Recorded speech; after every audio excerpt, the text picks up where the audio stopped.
رہنما ہمارے علماء، ہو کبھی درپیش جو کوئی مسئلہ،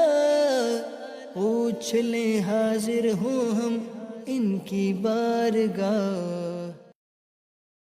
الحمد للہ رب العالمین والصلاة والسلام علی خاتم النبیین، اما بعد فاعوذ باللہ من الشیطان الرجیم، بسم اللہ الرحمن الرحیم،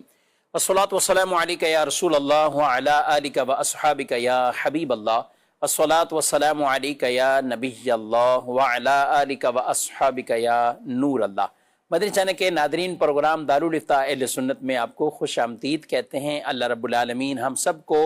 دین اسلام کے احکام شریعت سیکھ کر سمجھ کر ان پر عمل پیرا ہونے کی توفیق عطا فرمائے۔ ہمارے پیارے رسول صلی اللہ تعالی علیہ وآلہ وسلم کا فرمان عظمت عالی شان ہے، ان اول الناس بی یوم القیامہ اکثرہم علی صلاۃ، قیامت کے دن میرے سب سے زیادہ قریب ترین وہ ہوگا جو مجھ پر کثرت سے درود پڑھتا ہوگا۔ صلو علی الحبیب صلی اللہ تعالی علی محمد صلی اللہ علیہ وآلہ وسلم۔ ناظرین کرام، اس پروگرام میں کئی شرعی سوال جواب شامل کرتے ہیں، اور مقصد یہی ہے کہ سوال جواب کی صورت میں آپ تک علم دین پہنچے، اور مفتین کرام کے وہ خوبصورت جوابات ان سے بھی آپ مستفید ہو سکیں۔ آج ہمارے پروگرام میں شامل ہیں مفتی محمد جمیل عطاری مدنی صاحب، ان کو بھی خوش آمدید کہتے ہیں۔ جزاکم اللہ۔ کیسے ہیں مزاج گرامی؟ الحمدللہ علی کل حال۔ ماشاءاللہ۔ اعلیٰ حضرت امام اہل سنت کا ایک شعر ہے، حاجیو آؤ شہنشاہ کا روزہ دیکھو، کعبہ تو دیکھ چکے کعبے کا کعبہ دیکھو۔ حج کے بعد عموماً ایسا ہوتا ہے کہ ایک تعداد جو حج کے بعد وہ مدینہ طیبہ کی حاضری کے لیے جاتے ہیں، ایک تعداد پہلے جاتے ہیں۔ اچھا، دونوں طرح کے چلیں، مسئلہ بھی آپ ارشاد فرما دیجئے کہ جب حج پر جائیں تو اول حاضری مدینہ طیبہ کی ہو یا حج کرنے کے بعد مدینہ طیبہ کی حاضری ہو؟ ہم دیکھتے ہیں لوگوں میں ذوق شوق مختلف انداز سے پائے جاتے ہیں، ہونا کیا چاہیے؟ بسم اللہ الرحمن الرحیم۔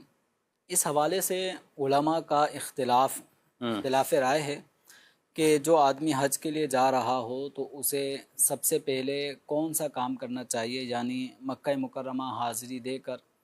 عمرہ ادا کرے، حج کا سفر ہے تو حج ادا کرے، یا پہلے مدینہ منورہ حاضری دے، بارگاہ رسالت صلی اللہ علیہ وسلم میں حاضری کا شرف حاصل کرے، پھر وہاں سے حج کی یا عمرے کی ادائیگی کے لیے آئے۔ تو اس حوالے سے فرمایا گیا کہ حج فرض کی ادائیگی کے لیے پہلے حج بیت اللہ کرے، یعنی مکہ مکرمہ حاضری دے، اور اس کے بعد پھر بارگاہ رسالت صلی اللہ علیہ وسلم میں حاضری کا شرف حاصل کرنے کے لیے سفر کرے۔ صحیح۔ اور اگر حج نفل ہو تو پھر اختیار ہے کہ چاہے تو پہلے بارگاہ رسالت صلی اللہ علیہ وسلم میں حاضری دے، یا پھر پہلے حج کر لے، نفلی حج۔ پھر علماء نے یہاں پر ایک بات یہ ارشاد فرمائی کہ وہ افراد کہ جو مدینہ منورہ کے قرب و جوار سے حج کی ادائیگی کے لیے آ رہے ہیں، جیسے کہ اہل شام ہیں، تو اہل شام جب مکہ مکرمہ کی طرف سفر کریں گے تو اہل شام کو پہلے مدینہ منورہ رستے میں پڑے گا، صحیح، اس کے بعد میں پھر مکہ مکرمہ کی طرف جائیں گے۔ تو یہاں ادب کا تقاضا یہ ہے کہ ایک بارگاہ اقدس آپ کے سفر کے دوران اس قریب میں موجود ہے، تو پہلے وہاں حاضری دی جائے۔ ادب کا تقاضا یہ ہے کہ پہلے بارگاہ رسالت میں حاضری دی جائے، پھر وہاں سے حج کے لیے انسان سفر کرے۔ لیکن جیسے پاک و ہند والے ہیں، تو پاک و ہند والوں کے لیے اگر ہم مکہ مکرمہ کی جانب دیکھیں یا مدینہ منورہ کی طرف دیکھیں تو دونوں ہمارے جانب مغرب ہیں۔ پاک و ہند کے اعتبار سے اگر ہم دیکھیں تو چاہیں تو اول مدینہ منورہ کی طرف سفر کر لیں، پھر وہاں سے حج کے لیے چلے جائیں، یا پہلے حج کے لیے کر لیں اور بعد میں مدینہ منورہ کا رخت سفر باندھیں۔ تو یہ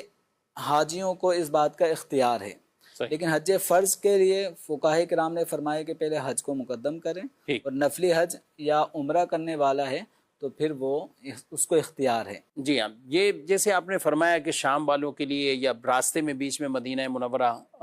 وہ آئے اور پھر وہاں حاضری تر کر کے آگے نہ جائے، چھوڑ کر آگے نہ جائے، بلکہ پہلے حاضری دے،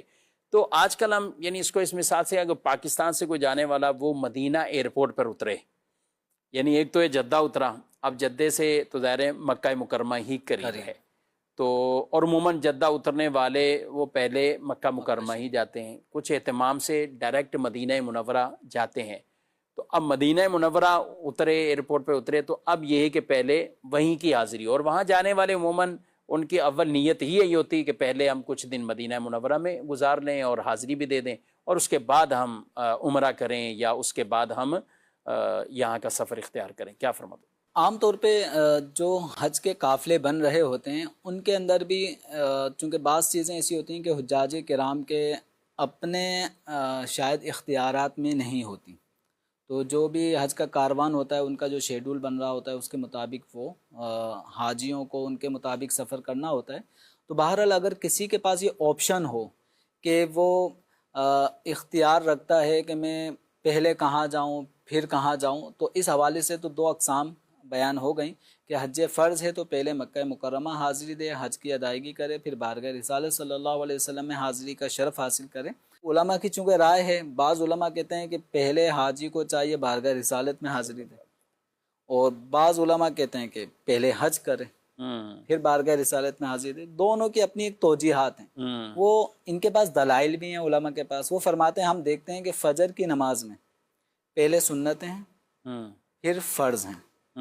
تو سنت سے رسول اکرم صلی اللہ علیہ وسلم کی پیروی کا ایک طریقہ جو فرض کے علاوہ آپ صلی اللہ علیہ وسلم نے سنتیں ادا کی ہیں، تو گویا سنت کو مقدم کیا گیا فجر کے فرضوں میں۔ اور اگر ہم دیکھیں مغرب کی نماز میں تو پہلے فرض ہیں اس کے بعد میں سنتیں پڑھی جاتی ہیں، تو آدمی کو اختیار ہے۔ یعنی علماء نے دونوں قسم کے اقوال بیان کیے ہیں۔ اب اس کے اندر مزید اس کی توجیحات بھی ہیں۔ اگر بارگاہ رسالت صلی اللہ تعالی علیہ وآلہ وسلم میں اگر یہ پہل کرتا ہے، حاضری دیتا ہے، تو جس طرح فجر کی نماز میں پہلے سنتیں رکھی گئی ہیں تاکہ ان سنتوں کی ادائیگی کے ذریعے سے آدمی فرض کی ادائیگی کے قابل بن جاتا ہے، صحیح صحیح، تو یوں پہلے بارگاہ رسالت صلی اللہ علیہ وسلم میں حاجی حاضری دے، وہاں سرکار صلی اللہ علیہ وسلم سے صلاۃ و سلام عرض کرے، بارگاہ رسالت میں حاضری کا شرف بار بار حاصل کرے، پھر چونکہ ایک عظیم مقصد کے لیے چونکہ سفر ہو رہا ہے تو اس بارگاہ میں قبولیت حج کی دعا کی درخواست بھی کرے۔ تو ایک پہلو یہ ہے، اور دوسرا پہلو یہ ہے کہ پہلے حج ادا کرے، حج ادا کرنے کے بعد پھر بارگاہ رسالت صلی اللہ علیہ وسلم میں حاضری دے۔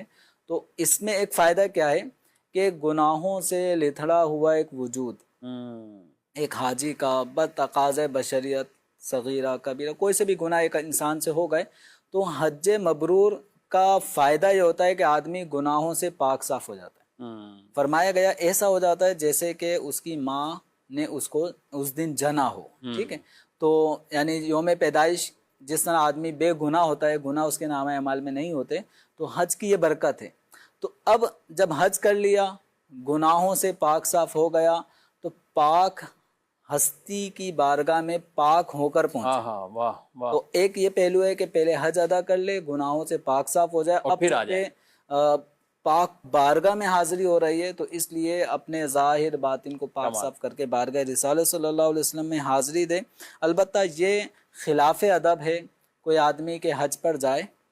اور بغیر زیارت مدینہ کیے، بغیر بارگاہ رسالت صلی اللہ علیہ وسلم میں حاضری دیے واپس پلٹ آئے۔ البتہ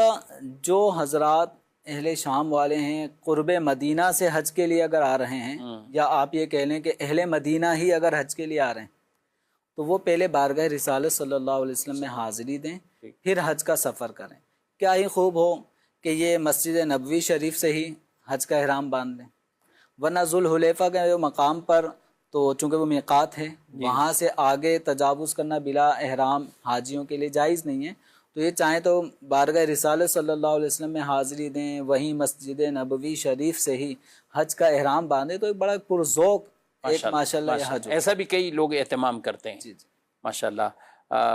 بڑی ذوق والی باتیں ہیں، اور ظاہر مدینہ پاک مدینہ طیبہ کی حاضری شفاعت بھی نصیب ہوگی، یہ ہمارا ایمان ہے، عقیدہ ہے، اور یہی نبی پاک صلی اللہ علیہ وسلم کے پیارے فرامین ہیں۔ اور حضور صلی اللہ علیہ وسلم نے یہاں تک ارشاد فرمایا کہ جو حج کرے ولم یزورنی، اور ہماری زیارت کو نہ آئے، ہماری بارگاہ میں نہ آئے، فقط جفانی، اس نے میرے ساتھ جفا کی. یعنی وہ اس نے خود ہی اپنے ساتھ ہی، جمیل صاحب ایک ایسی گویا کہ کہیں کہ یہاں فرمایا اس نے جفا کی، لیکن اس نے یہ بے وفائی حقیقتاً تو اپنے ساتھ ہی اس نے ایسا کر دیا، اور اپنے ساتھ ہی اس نے ایسا معاملہ کر دیا کہ وہ رسول اللہ صلی اللہ علیہ وسلم کی بارگاہ میں حاضر نہیں ہوا. اعلیٰ حضرت امام اہل سنت نے پہلا حج کیا تب بھی مدینہ منورہ، اب بعد میں حاضر ہوئے مدینہ منورہ. دوسرے حج میں بھی آپ نے ایسا ہی کیا، اور بعد میں آپ بلکہ کئی ایام بلکہ کئی مہینے آپ وہاں رہے مدینہ شریف کے اندر. ان کے طفیل خدا نے، ان کے طفیل حج بھی خدا نے کرا دی، واہ واہ، اصل مراد حاضری اس پاک در کی. سبحان اللہ. تو شاک کے یہ بھی انداز رہے ہیں قبلہ امیر اہل سنت دامت برکاتہم العالیہ آپ کے مدینہ منورہ میں حاضری سے متعلق، مدینہ منورہ میں حاضر ہونے کے آداب سے متعلق یہ ویڈیو بھی آپ ملاحظہ کریں اور یہ مناظر بھی دیکھیں تو انشاءاللہ ایک وہ کیفیات بھی پیدا ہوتی ہیں اور یہ آداب بھی سیکھنے کو ملتے ہیں. تو یہ ویڈیو آپ دیکھیے. دل سے ہزار بار مدینہ يا رسول الله انظر حالنا، يا حبيب الله اسمع قالنا، إنني في بحر هم غرق حاضر ہے در دولت پہ گدا سرکار، توجہ فرمائے سرکار، توجہ فرمائے. أسألك الشفاعة يا رسول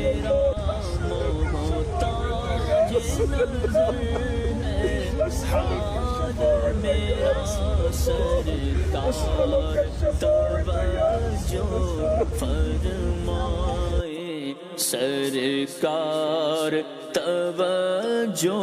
فرمائے. گناہ سے بھرا ہوا مت لوٹائیے گا، آپ کے رب سے بخشوا دیجیے. چل پڑا ہوں مدینے کی جانب، مگر چل پڑا ہوں مدینے کی جانب، مگر ہائے سر پر گناہوں کا انبار ہے. جرم و عصیان پہ اپنے لجاتا ہوا اور اشک ندامت بہاتا ہوا، تیری رحمت پہ نظریں جماتا ہوا، تیری رحمت پہ نظریں جماتا ہوا، در پہ حاضر یہ تیرا گناہگار ہے. جی ناظرین کرام، اور اسی کے ساتھ ایک اور ویڈیو کی طرف میں بطور خاص بڑے خوبصورت کلام فرمایا ہے شیخ الحدیث قبلہ مفتی محمد قاسم قادری دامت برکاتہم العالیہ استاد محترم نے، کہ مدینہ شریف جب جائیں تو حاضری کے دوران کیا پڑھتے جائیں. تو کمال کی یہ ویڈیو ہے اور کمال کے اس میں پیغام دیے ہیں اور کس انداز سے حاضری دینی چاہیے. تو یہ آپ ایک اور ویڈیو بھی ملاحظہ فرمائیں. جیسے زیارات کے حوالے سے جو امیر اہل سنت کی کتاب عاشقان رسول کی 130 سکھایا، وہ پڑھ کے جائے. دوسرا یہ ذہن بنا کے جائے کہ یہ سفر محبت ہے، سفر عبادت ہے، سفر سعادت ہے. واہ. تو اب جب یہ چیزیں ذہن میں رکھ کے جائے گا نا، سفر محبت ہے، سعادت ہے، عبادت ہے، تو پھر اپنے ہر کام کو اسی کے دائرے کے اندر ہی کرنے کی کوشش کرے گا. تیسرا یہ ذہن میں رکھے کہ وہاں جا کے وقت جو ہے نا وہ ضائع نہ جانے دے، نہ فضول گزرے نہ غفلت میں گزرے. ٹھیک ہے. اور بہر صورت یا تو زبان جو ہے وہ درود پڑھتی رہے اور یا دل درود پڑھتا رہے. دل ہمارے سلام کے، تو ان میں سے کوئی نہ کوئی ایک چیز جو ہے وہ جاری رہنی چاہیے. ماشاءاللہ. اور چوتھے نمبر پہ یہ ہے کہ چونکہ سفر ہی ہوتا ہے اور اس میں کئی چیزیں خلاف مزاج ہوتی ہیں. آدمی یہاں سے یہ سمجھ کے جاتا ہے کہ وہاں پر میں گنبد خضرا کے سامنے 1 گھنٹہ کھڑا رہوں گا اور سنہری جالیوں کے سامنے جو نا وہ 26 منٹ میں حاضری دوں گا, وہاں جا کے 26 سیکنڈ کی حاضری ہوتی ہے. ایسا ہی ہے. تو اس لیے پہلے سے یہ ذہن میں رکھے کہ بھائی نظر سے گزر گئے نا, واہ واہ واہ, اور نظر پڑ گئی بس یہ بہت ہے. یہ بھی کیا کم ہے تیرے شہر میں آئے ہوئے ہیں. تو نظر پڑ گئی تو نظر ڈلوا کے بس نکل گئے نا, تو یہ بھی بہت ہوتی ہے. وہ ایک نظر بھی کافی ہوتی ہے. واہ واہ واہ. تو اس لیے بغیر اس کے کہ آدمی خود آزمائش میں آئے یا دوسروں کو آزمائش میں ڈالے, تو یوں حاضری دے کے چلا جائے. اور پھر جہاں پر بیٹھ کے تسلی کے ساتھ عبادت کر سکتا ہے, ذکر اذکار کر سکتا ہے, وہاں پر وہی کرے. اور اس کے لیے ماشاءاللہ 20 جگہ مسجد شریف کے باہر بھی ہوتی ہے اور مسجد شریف کے اندر بھی ہے. میرا انہوں نے پوچھا ہے تو جہاں سے گنبد خضرا کی زیارت ہو رہی ہو یا سنہری جالیوں کی یا سبز جالیوں کی, تو جہاں پر یہ جالیوں کی زیارت ہو رہی ہوتی ہے نا, وہاں پر بیٹھنے کا زیادہ مزہ آتا ہے. اسی طرح باہر یا اندر جہاں سے گنبد خضرا کی زیارت ہو رہی ہوتی ہے, تو وہاں یوں کہہ لیں کہ وہاں بیٹھنے کا لطف ہی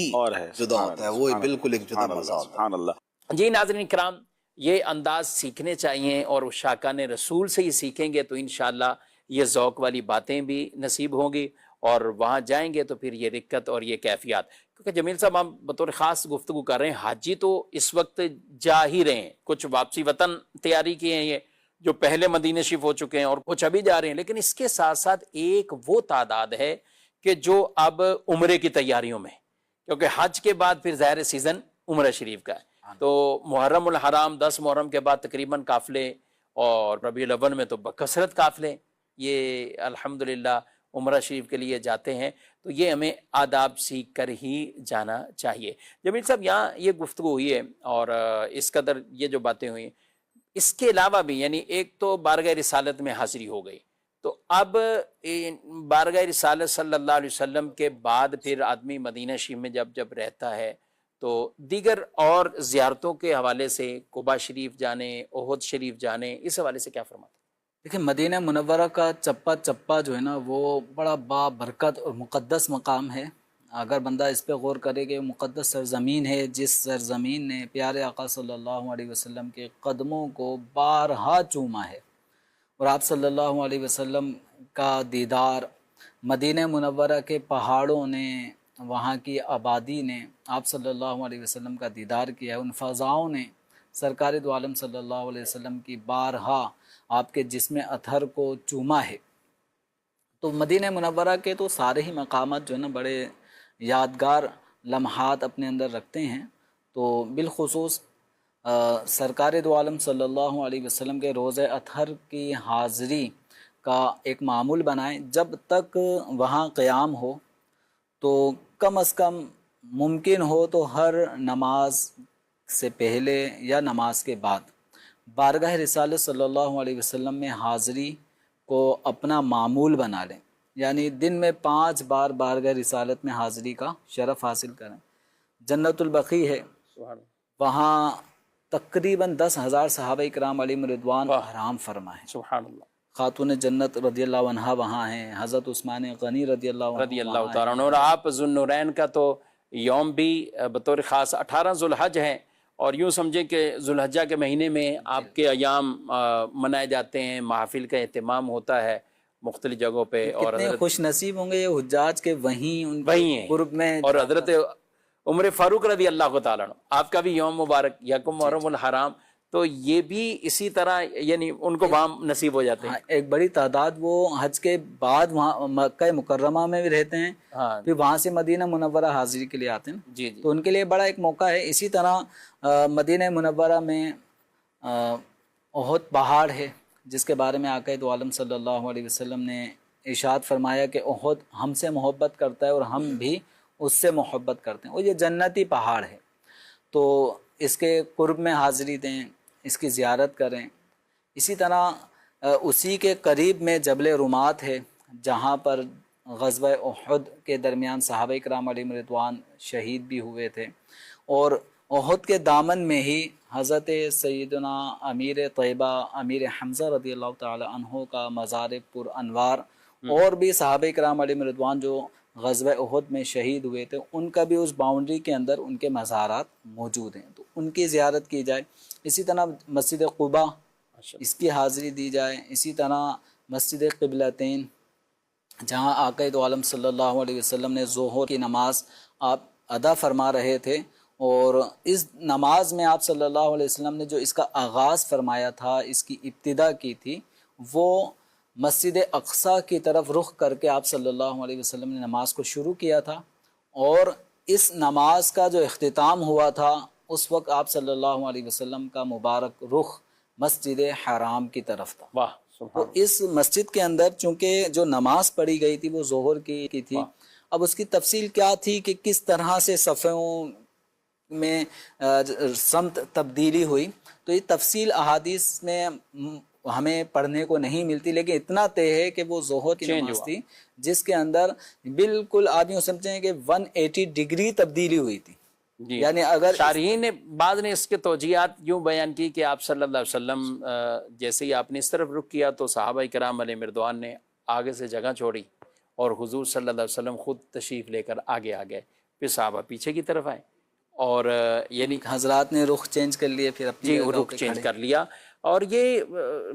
جیسے کہتے ہیں نا کہ نبی پاک صلی اللہ علیہ وسلم کے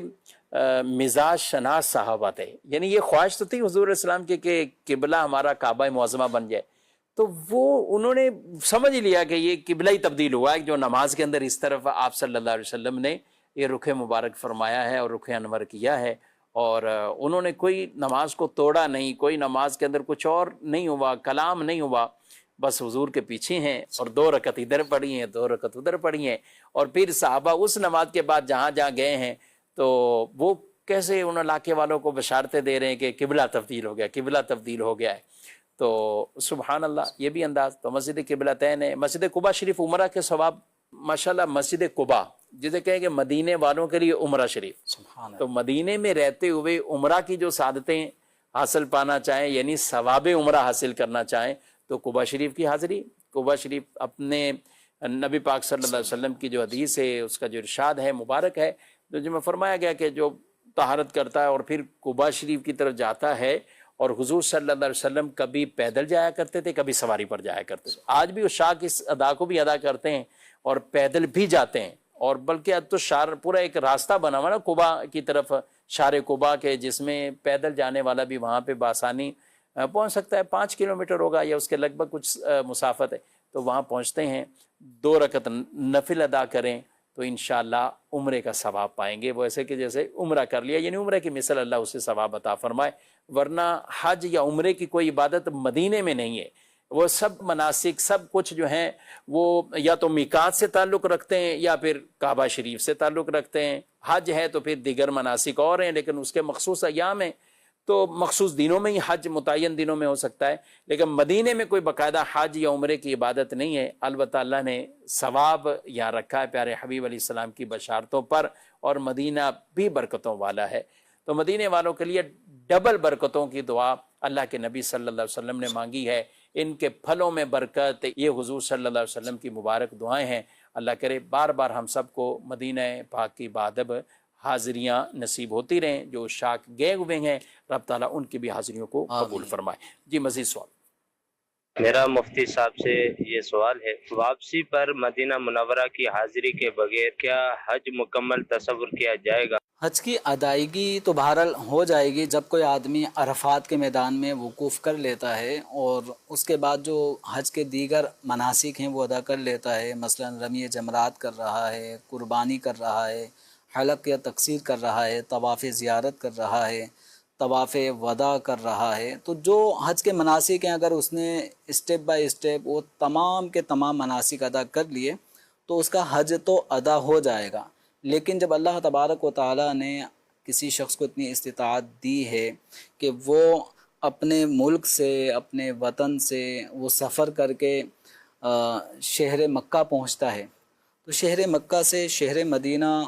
دور ہی پھر کتنا رہ جاتا ہے، ہزاروں کلومیٹر کا فاصلہ طے کر کے بندہ مکہ مکرمہ آ گیا، تو 400-450 کلومیٹر کا فاصلہ طے کرنا پھر کیا مطلب یہ فاصلہ نہیں ہے پھر، تو اصل چیز یہ ہے کہ عشق رسول صلی اللہ تعالیٰ علیہ وآلہ وسلم کا بھی تقاضا ہے، اور دیکھا جائے تو قرآن پاک نے بھی بارگاہ رسالت صلی اللہ علیہ وسلم میں حاضری کی ہمیں ترغیب دلائی ہے، اور گناہ بخشوانے کا ایک بہترین ساز و سامان اس امت کو اللہ تبارک و تعالیٰ نے عطا فرمایا ہے۔ قرآن پاک میں فرمایا گیا وَلَوْ أَنَّهُمْ إِذْ ظَلَمُوا أَنفُسَهُمْ جَاءُوكَ فَاسْتَغْفَرُوا اللَّهَ وَاسْتَغْفَرَ لَهُمُ الرَّسُولُ لَوَجَدُوا اللَّهَ تَوَّابًا رَحِيمًا، کہ اگر یہ لوگ اپنی جانوں پہ ظلم کر لینے کے بعد جاءوکا آپ کی بارگاہ میں، یعنی اے اللہ کے نبی آپ کی بارگاہ میں جب یہ آ جاتے فاستغفر اللہ، پھر اللہ سے استغفار کرتے، اپنے گناہوں کی مغفرت طلب کرتے، واستغفر لہم الرسول، آگے یہ بھی اور اللہ کے رسول بھی ان کے لیے مغفرت چاہیں، تو پھر نتیجہ کیا ہے؟ لوجد اللہ تواب الرحیمہ، تو اللہ کو وہ ضرور توبہ کرنے والا مہربان پائیں گے۔ یعنی گویا کہ اگر ہم یہ دیکھیں جاؤکا آپ کے پاس آ جائیں، لوجد اللہ آنے کے جو تقاضے استغفار وہ کر لیں، لوجد اللہ تو ضرور بھی ضرور اللہ کو توبہ قبول کرنے والا وہ مہربان پائیں گے۔ تو اب ایک شخص گناہوں سے اپنے آپ کو پاک صاف کون سمجھتا ہے کہ مجھ سے کوئی گناہ نہیں ہوئے؟ اگر انسان غور کرے تو صبح و شام کوئی نہ کوئی گناہوں کا سلسلہ دامن پکڑا ہوا ہے، اور بالکل اعمال صالحہ نامہ اعمال میں کم اور گناہ زیادہ نظر آ رہے ہیں، تو کیا یہ گناہوں کا بوجھ کم نہیں کرانا؟ تو بارگاہ رسالت صلی اللہ علیہ وسلم میں حاضری یعنی حج کے بعد گناہوں سے پاک و صاف ہو جاتا ہے، لیکن کیا مکہ مکرمہ میں رہ کر جہاں ایک نیکی 1,00,000 کے برابر ہے، تو آدمی کا مکہ مکرمہ میں کیا گناہوں سے بچ جاتا ہے؟ تو اب بعد حج بھی تو جتنے ایام مکہ مکرمہ میں ہیں، اللہ نہ کرے اگر وہاں کوئی گناہ ہوا تو 1,00,000 گناہ کے برابر وہ لکھا جائے گا۔ تو اب کیا یہ گناہوں سے پاک ہونے کے بعد پھر لاکھوں گناہوں کا بوجھ لے کے اپنے شہر پلٹ رہا ہے؟ یہ تو بہت بہترین موقع ہے کہ حج کے بعد بارگاہ رسالت صلی اللہ علیہ وسلم میں حاضری دے، سچے دل سے استغفار کرے، اور جب آدمی سچے دل سے استغفار کرے گا تو لازمی رسول اکرم صلی اللہ علیہ وسلم بھی اس کے لیے اللہ کی بارگاہ میں مغفرت کی دعا کریں گے، اور پھر نتیجہ انشاءاللہ سامنے آئے گا کہ یوں حج سے گناہ معاف ہوئے، پھر مزید جو بعد حج ایام گزرے اس میں اگر کوئی گناہ سرزد ہوئے، پھر بارگاہ رسالت صلی اللہ علیہ وسلم میں حاضری دے کر شفاعت کی بھیک مانگے، مغفرت کی دعا طلب کرے، مغفرت کی دعا کرے، تو انشاءاللہ وہاں سے جو نظر عنایت ہوگی، کرم ہوگا، تو انشاءاللہ پھر نامہ اعمال پھر دوبارہ گناہوں سے انشاءاللہ پاک و صاف ہو جائے گا۔ اور حدیث مبارکہ میں بھی ہے کہ من زارا قبری وجبت لہو شفاعتی، کہ جس نے میری قبر کی زیارت کی تو اس کے لیے میری شفاعت واجب ہو گئی، ثابت ہو گئی۔ اور یہ جمیل صاحب اس کا حکم بھی قریب واجب ہے، بالکل، یعنی زیارت بارگاہ رسالت میں حاضر ہونا، قبر مبارک روضہ رسول پر حاضر ہونا، یعنی عام مزارات پہ عورتوں کو منع کیا جاتا ہے کہ وہ مزارات اولیاء پر یا قبور مسلمین پر، عام مسلمان قبروں پہ نہ جائے، لیکن مدینہ طیبہ، حاضری مدینہ، روضہ رسول صلی اللہ علیہ وسلم کی حاضری پر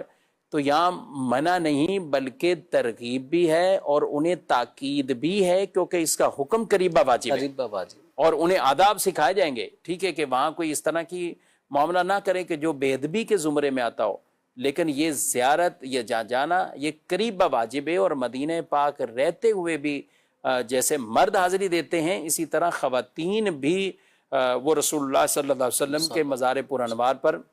وہ حاضری دیں، اگرچہ وہاں پر یہ ظاہر ایک ٹائم پیریڈ خواتین کا بھی ہوتا ہے، اور کس وقت ان کے لیے ریاض الجنہ یا اس کے قرب والی جگہ وہ خالی کر کے اور ان کی حاضری کا ٹائم ہوتا ہے۔ عموماً خواتین کے لیے رات کا وقت ہے یا ظہر سے پہلے کا وقت ہے، صبح فجر سے لے کر اور ظہر کے پہلے کا جو وقت ہے، تو خواتین کی حاضری اس دوران، اور یہ بھی ہے بہرحال۔ اور گنبد شریف کی طرف کوئی پابندی نہیں ہے، وہاں کھڑے ہو کر خواتین بھی سلام عرض کرتی ہیں اور بارگاہ رسالت میں حاضری بھی دیتی ہیں، تو یہ عمل قریبہ واجب ہے، اسے ضرور اختیار کرنا چاہیے۔ مزید سوال؟ میرا مفتی صاحب سے یہ سوال ہے، اگر کسی کی مسجد نبوی میں 40 نمازیں نہ ہوئی تو کیا اس سے حج پر فرق پڑے گا؟ جی اچھا جی، میرا پہلا سوال بھی چلا، ابھی بھی کئی چیزیں لوگ ان کو حج سے ملاتے ہیں، آپ نے پوری ایک طویل جواب دیا اور پورا تفصیل سے بتا دیا کہ حج کا کوئی رکن، کوئی ایسا معاملہ یہاں مدینہ شریف میں نہیں ہے۔ اسی طرح یہ جو 40 نمازیں ہیں مسجد نبوی شریف میں پڑھنا، تو ان کا بھی کیا حج سے کوئی تعلق ان معنوں میں کہ حج نہیں ہوگا یا حج پہ اثر پڑے گا؟ اور پھر دوسرا میرا سوال یہ ہے کہ کیا ہر مطلب وہی سوال ہم کریں گے کہ حج پہ اثر پڑے گا تو ٹھیک ہے، نہیں پڑے گا تو ہم کہیں کہ وہ عمل ہم کرتے رہیں؟ اس کے حوالے سے بھی آپ کچھ کہیں۔ دیکھیں، حج کے ارکان میں تو مدینہ منورہ کے کوئی بھی اعمال صالحہ وہ حج کے ارکان میں داخل اور شامل نہیں ہیں، تو لہذا مدینہ منورہ میں بارگاہ رسالت صلی اللہ علیہ وسلم میں حاضری کا شرف حاصل کرنا ہو یا مسجد نبوی شریف میں 40 نمازیں پڑھنے کا جو معاملہ ہو، یہ حج کے مناسک کا حصہ نہیں ہے۔ تو اگر بامر مجبوری ایمرجنسی کی صورت میں اگر کوئی مسلمان حج پر آیا اور اچانک ہی مدینہ منورہ حاضری کا شرف حاصل کیے بغیر ہی وہ اپنے وطن چلا جاتا ہے کسی بھی مجبوری کے تحت، تو اس کو ہم یہ نہیں کہیں گے اس کا حج نہیں ہوا، اس کا حج ادا ہو گیا، جو حج کے مناسک تھے وہ اس نے ادا کر لیا، حج ہو گیا۔ لیکن جب موقع ہو، ہر طرح کی سہولت بھی ہو، تو پھر بارگاہ رسالت صلی اللہ علیہ وسلم میں حاضری کا شرف حاصل کرے، مسجد نبوی شریف میں آئے اور یہاں پر 40 نمازیں باقاعدہ پڑھنے کا اہتمام کرے، تو انشاءاللہ اس کا بھی شرف حاصل ہوگا، اس کی بھی برکتیں حاصل ہوں گی۔ اس کی فضیلت بھی ہے نا، نبی پاک صلی اللہ علیہ وسلم نے کہا کہ جس نے میری مسجد میں 40 لگاتار نمازیں پڑھی، اس دوران کوئی نماز اس کی فوت نہ ہوئی، تو نار سے، دوزخ سے بھی آزادی ہے اس کے لیے، عذاب سے بھی آزادی ہے اور نفاق سے بھی آزاد ہے،